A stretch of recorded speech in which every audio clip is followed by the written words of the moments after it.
What's going on, growers? It's James Prigioni coming to you live from Jersey. It's April 13th today, and the 7-year-old food forest has officially awakened. The trees are blooming, the bees are out, and it's time for a full property tour. Let's go! Let's start things off by looking at this 7-year-old food forest from a perspective a little backed up so you guys can see everything. This is where it all started. With Tuck as well, he's been here since the beginning of things. He'll be 9 years old this May. So this is where everything started, right in the center there with that Santa Rosa plum, that Bing cherry, and it was the start of an addiction, a growing addiction. And I think that's actually a good addiction. And I know a lot of you, if you've just started, you get that real inspiration when you first get started. And every time you eat a fruit or something, you want to save the seed. And anytime you go to a store, you're looking for the plants on sale. So that's how it was for me, and I still have that feeling where I just want to save everything and keep growing. And it's a fun feeling. You can see a lot of the stuff that I pruned, I still have to get rid of. My neighbor's gonna burn a lot of that in bonfires and stuff, so I'm holding on to some of it. And apple trees are starting to open up. The flowers are just starting to get ready.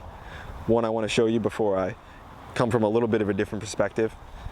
I want to show you this James Prigioni, the Prigioni apple. This thing is loaded with flowers this year, so it looks like we're going to be getting a lot of fruit from the apple tree from seed. I did a video on that one. It was one of my favorite videos. And these Prigioni apples, they're spritey. They're not sour. They're not super sweet, but they have the real crisp, spritey flavor to them. Delicious. As you can see, the strawberries underneath it. That's a constant theme. We've got different kinds of onions and stuff coming underneath some of our trees. There's another apple tree from seed, the all-in-one almond, and a lot of the rhubarbs are popping up, as you can see here. So many of the asparagus are popping up. We'll snap a couple of these off, these asparagus, taste a few of them. And again, this patch right here, I believe that's maybe the purple passion, growing underneath a fruit tree. This peach tree that I just brought you along, and man, that thing's flowering beautifully. It's gonna be an insane amount of peaches. We'll probably have to thin it a little bit, but man, it's a good feeling when everything's flowering and you're getting a step closer to fruit. I wanted to bring you all along and harvest one of these asparagus, show you how good they are when they're fresh. You don't even have to cook these up. They're so sweet, and they're not stringy at all when you grow them yourself. This is one of those garden treats that you have to get in. You remember, look, Tuck loves them. Hold on, Tuck. Tuck loves them too. But you guys remember in the fall when I came and I mulched this bed to make sure we get a good harvest. So Tuck's super excited. What I like to do is snap them a little extra off, and then here, because that's where it's stringy at the bottom where it's still root. And then I give Tuck just a little bit of that. This is one of his favorite garden snacks. Me as well. One of the things about asparagus is their roots go down 10 feet and even deeper. What that means is they're able to mine up different kinds of minerals that other things don't. Other kinds of plants, they just can't reach that. So that's one of the reasons I think they come out early, because they're packed with nutrition. As you can see, these things just snap. Not stringy at all. So sweet, full of water. Amazing garden snack. When it comes to asparagus, after you've had them in for a few years, what it's good to do is harvest all the ones that are coming up for about 3 weeks or so. And then after that, you don't harvest any, you let those come up, you let those actually leaf out so they can grow and get, photosynthesize a lot and put a lot of that growth back to the roots. So next year you have an even bigger harvest. I mentioned that the Santa Rosa plum behind you was one of the first trees I planted. This Bing cherry was as well. And you could just see the massive size of it. First, let me show you the base of it. Look how wide that thing is, how healthy it looks. Underneath it, we've got some comfrey, a great companion for fruit trees. So we always like to have something underneath the trees to get that double yield, that extra yield. And the size of this Bing cherry, we love sweet cherries. So this is one that's, we call this like the mother tree of the whole fruit forest. It just does so well. And we've added a number of cherries because I think in the past, I didn't have enough cherries to actually pollinate this one. So we've got 3 or 4 new sweet cherries in that are going to be fruiting this year that are really going to help out. Let me bring you in the back, show you the apricots blooming like crazy. One thing you'll notice with these apricots is they're much smaller than something like the peach trees, and that just has to do with the way that I pruned them. You can prune plum trees, apricots, while I prune them similar to the way you would prune a peach tree. Look at this, the amount of flowers on this thing. Even if this wasn't a fruit tree, just a pure beauty just for a flowering tree, I love it. It's something I treasure this time of year, being able to see the flowers. But fruit trees are some of my favorite things to grow because not only do you get the beautiful flowers, a nice looking tree, but after that you get the fruit. So this is just like an appetizer for the actual fruit. Right here we've got a currant that we actually just put in, and a couple years ago, and this was cloned. So my neighbor had a currant, we just cloned it, and now we're getting good production out of it for free. Another thing I love about growing in plants is the ability to clone and the ability to invest one time in a plant and just be able to give them away and continue the growth of it. Just like strawberries, you plant maybe one strawberry, next year you got 5, next year you got 25. So it's always like compounding interest. Here's another currant that we actually added. This is a gold currant. So that's not one I cloned, but still I could in the future. Another apricot we have here. You can see just loaded again with flowers. The bees have been happy at work on this one and also on the Bing cherry. I think the bees like this time of year almost as much as me. And then here we've got a Mount Morency cherry. This one's always a good performer for us. And the tree has stayed relatively small, but it fruits a lot, so there's that side. And then another apricot over here. As you can see, we've got a line of apricots. I'll give you guys a little bit of a different shot. So you can see straight through here, we've got a number of apricots all down a line, looking beautiful. And then right in front of me here, we've got another peach tree. This is the Salish Summer, the Summer Salish. A little shorter, still opening up a little bit, but great fruit. This is a white peach. Another peach tree here, opening up. Here's one of the new cherries I added in just about a year or two ago. This one's getting ready to flower, it looks like. And then under here, I transplanted a number of brassicas. So we've got lacinato or dino kale, nero di Toscano, whatever you want to call it, scarlet kale. We've got some broccolis, we've got some endive, we've got some Swiss chard. So we've got a lot of different things in. Tuck likes to walk over the stuff sometimes, feeling like Godzilla. And here we've got the board trick going for the carrots. This is how I love to do carrots. As a number of you know, I've done a video on this one, and where I've done it in the new food forest, I'll show you, and they're all coming up beautifully. One thing that I've noticed from gardening the last 7 years is not only has it grown, but also I've grown as a person. My understanding and my perspective on things. And it makes me think of a quote by Masanobu Fukuoka, and the first time I heard this, it didn't necessarily mean that much to me. It was years and years ago. But as I've changed, so that quote has kind of opened itself up to me. And it goes, the ultimate goal of natural farming is not the growing of crops, but the cultivation and perfection of human beings. So at first, like I said, it didn't mean too much to me. I thought, how could gardening and growing food be not about actually getting a harvest? Then, as I realized, it opened up to me and I get a different understanding. And I think a good way to share that with you is to share another quote that I think lines up good with it. And the quote goes that the main value in life is not what you get, but what you become. So I think that's what Masanobu was alluding to, that, just growing this food, yeah, it's great to get that harvest to eat the food, but the harvest of changing you, changing your perspective, having a better and greater appreciation for natural food, for nature, for being out here and experiencing life. I think that's what he was talking about. So I'm thankful that, again, not only am I getting food, but I'm actually gaining a better understanding and growing as a person. And that's my ultimate goal, not just to grow food, but to grow in general. Before I bring you along and show you some of the other trees and everything else we have growing, I wanted to just give you guys a little tip, a little trick of what you should do. You'll notice a lot of these sprouts coming up by the tree. You don't want to get these growing really long because we want this open and airy. So what we're going to do is just come through when they're young and just wipe them off with our hands. We don't want to waste any growth on these things, and we don't want them growing into branches because a lot of our fruit and everything is up top. So it's good to just go through at this time of year, do with your apples and anything else you don't want the growth in that area, and just rub the tree down. This is a good thing to do because it's actually good to come and check out your trees regularly to see if there's any disease or any bad growth so you can get on it early. Another thing I want to show you guys now is some of the grapes we have growing. So here's a Concord grape. We've got this one in the center of the food forest. I don't suggest you necessarily doing this, but when we put this in, this was the edge of the garden. So we started small and constantly expanded. I suggest you guys do the same thing. Don't start huge. Start small and expand a little bit every year. So this Concord grape, we've got trellis over top here. We've got this cane pruned, and that's just a style of pruning because a lot of the American grapes, that's how they like to be pruned, cane prune. There's also spur pruning, but most of the American grapes like this cane pruning. Over here we have a number of other grapes. This was one of the original entrances to the garden.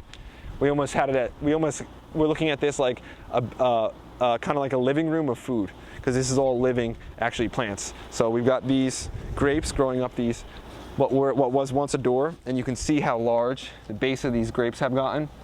And that's just years and years of growth, both of them. And then we've got another grape over there, and they're all trellising over top of us. So the idea is to just walk through, grab grapes, and I think it's a good design. We've got another young apple tree from seed here. I don't see I'm not sure if we're gonna have any flowers this year or any fruit, but we'll keep an eye on that. Let me take you into the greenhouse and show you how all the seedlings are doing. Let's step into the greenhouse. One thing you may notice is the noise. We've got an air conditioner in here now, so that was a good addition for us. It's one of the reasons we put this window here, so we can slide it up, throw a wall unit air conditioner, keep it nice and cool. And you can see all the seedlings are doing real well, performing excellently. Some of the tomatoes are a little larger. I planted some soldakis early. That's the variety, my favorite variety. And then we've got a bunch of different stuff. We've got purple Mizuna, we've got tomatoes, as you can see here, doing real well. We've got eggplants, we've got peppers. Peppers are performing well. We've got borage, a great companion. And everything in here is just looking real nice. When I can, I bring the stuff outside. I bring it inside, outside, so I'll take all these trays, move them outside, get them acclimated to that weather. But when I have them inside, I make sure that I always have a fan going. That's so important. You gotta keep these seedlings strong. So everything is doing real well. I'll bring you along as I transplant some of the tomatoes, some of the peppers, some of the eggplants, and those things. There's still more to show in the old food forest, but we'll save that for another day. Let's step into the new one. It's going on its second year. A lot of the stuff is looking well. Here's a pear tree, one that we've healed through the years. It's flowering, looking excellent. A new Asian pear. Strawberry aisles, 3 of them between our fruit trees.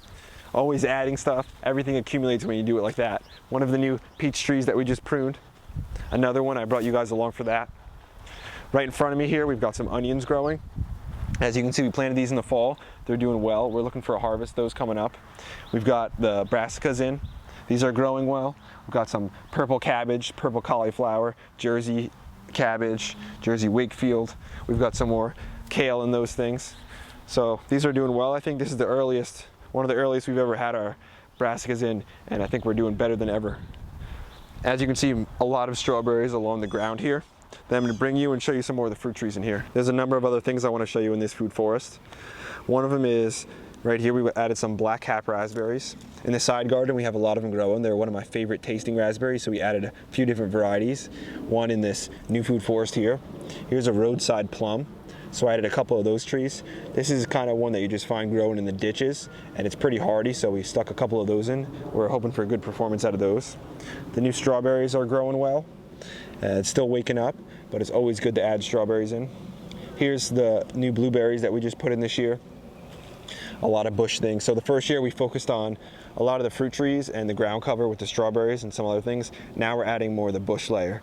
So you have those 7 layers of the food forest. We like to try to add as many of the layers and fill those gaps as much as we can. Here's a strawberry aisle doing real well. Young fruit tree, young peach tree here. You'll notice here's the chicken pen right here, and we're growing stuff along that fence line and also inside the chicken pen. Inside the chicken pen we have some autumn olives. So we've got 3 autumn olives in there. We're hoping to get fruit on those this year. That's a nice addition. We have them in the chicken pen because I heard chickens love eating autumn olives. So we're not wasting that space in there. We're utilizing it. We're growing food for the chickens that should drop down for them, making it easier on us. So trying to grow as much as we can and utilize all the space. Here's that pear tree I was talking about that was an old pear tree that wasn't producing, but we did some work on it. We healed it, and now it's getting good fruit. We also opened up light to it by getting rid of some of the trees. I said I was going to show you some of the carrots that were popping up with the board trick. Here's some more. Garlic though, we have the garlic spread so that if they're not finished by the time the tomatoes go in, we'll be able to plant tomatoes a row this side, a row that side. And the tomatoes will actually help keep some of the pests and stuff away. So here we can see some carrots right here. A number of different varieties in here. There's some here, and they're doing real well. And we didn't even bury these. We just planted on top and threw the board on top, planted them on the soil and threw the board on top of it. A lot of the peas are performing well too. Something's actually snacking on them. I think it might be a chipmunk. So we may have to put some welded wire down, but we'll just make sure we stay on top of it. If we have to do that, then we will. Because one of the things is you want to make sure you have good insurance in your harvest. And our main form of insurance is actually fencing here. So let me take you to the side garden and show you how a lot of the stuff in there is doing. In order to show you the side garden, I need to start in this back corner of the food forest, the 7-year-old one. So we've got some blackberries doing well over there. Here we've got raspberries, these are the yellow ones, everbearing. We've got a young fruit tree, a young apple tree we put in. Here we've got gooseberries, 2 beautiful plants just performing so well, the Welcome and the Captivator. Looking to get a lot of fruit on those. Gooseberries are delicious if you've never had them before. You won't be able to buy them in the store. And here we've got an apple tree, doing real well actually, performing. It's got some fruit on it, or some flowers. We've got a young grapevine right there, some aronias, which is a different kind of fruit. People don't see that one a lot. There's a young one. Here's one that we've had in for a couple years. Looks like it's going to produce a good amount of fruit for us. We can see the flowers. A very pretty plant. I like the way that looks. And then we've got the goji berry here. I pruned that back relatively heavy. Here we've got a thundercloud plum. So this has got little purple plums on them. These perform well locally. I've seen them growing just outside of actually storefronts, and it's a beautiful color on the leaves as well. Here we've got a Jersey beach plum. So this thing's just native to New Jersey, so we have to stick that in. And that actually bleeds into the side garden. So let me go out there and show you what that looks like. As we move over to the side garden, we just have so much stuff planted here as well. You can start to see how that addiction is just expands year after year. Here's another young cherry tree that we added. So that'll help pollinate some of the others. This is what I've called mainly that our food forest specializes in berry production, because we've got blueberries everywhere, all different kinds of berries. Here's the one that you don't see a lot. This is a service berry, or a Saskatoon. So this is kind of unique. It has the shape almost of like a blueberry, the fruit, but it's got almost like a kind of a tea flavor to it, and it's hard to explain, but it's really good. Here we've got an apple tree. It's growing nicely, performing well. Here's a blueberry that we put in recently, and this thing is just loaded with fruit. I'll have to get a close-up shot. With this one, well, it's loaded with flowers, but soon it'll be loaded with fruit. Here's an apple tree with these, I forget the exact variety right now. Actually, I've got it down here. It's very red, dark animals, the Almada red. And these apples are red, even the inside of it is red. And this one is just absolutely loaded with flowers, which means it's gonna have a good amount of fruit. Strawberries on the ground cover, we always stick to that common theme. Over here, I'm still working on this area, but we have tayberries and boysenberries. Last year I didn't trellis them, and that was a mistake. So this year I'm going through, I'm making sure I trellis them. I got half up over here, and I still have to put the other half over here.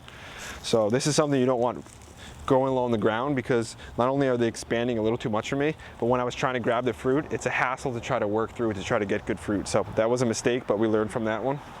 And mistakes are great learning lessons. The only thing is you don't want to continue to make the same mistake over and over. So here we got another apple tree, and then back here is a wine sap. This is one of the apples that's always performed well for us. It's got a good amount of fruit on it, as you can see. We pruned this one. This is almost like a mix between an open center and a central leader. So we've kind of combined two different pruning methods with that one. More blueberries again, all fruiting nicely. Then we have some gooseberries over here. One thing you'll notice in this section is we didn't have the wood chips thick enough, so we've got a number of weeds coming up. So I'm gonna make sure I come through, weed everything, and then put a nice thick layer of wood chips down. This is what happens if your wood chips aren't thick enough. So I ended up making a little more work for myself, but it's not a problem, we'll get on that. And here we've got more blueberries, elderberry right here, doing well, a little taller than the others. Then this is our black cap raspberry patch, where we have a lot of them. They perform excellent, and they're so good, one of my favorite berries. So it usually starts with strawberries, next we get the black cap raspberries, then it moves over to some of the other berries. That's one of the great things of having all different kinds of berries, is you continue the production all year. Once it starts, it doesn't stop. That's today's video, growers. Thanks for watching. One thing you may have noticed throughout this video and the whole channel, a common theme, is perennials. That's our foundation, that's our main support system, and it's a good feeling. Me and Tucker are gonna get out here, do a little work, move some wood chips. If you enjoyed the video, hit the like button, hit the subscribe button, share it with your friends. Tuck and James Prigioni, we out.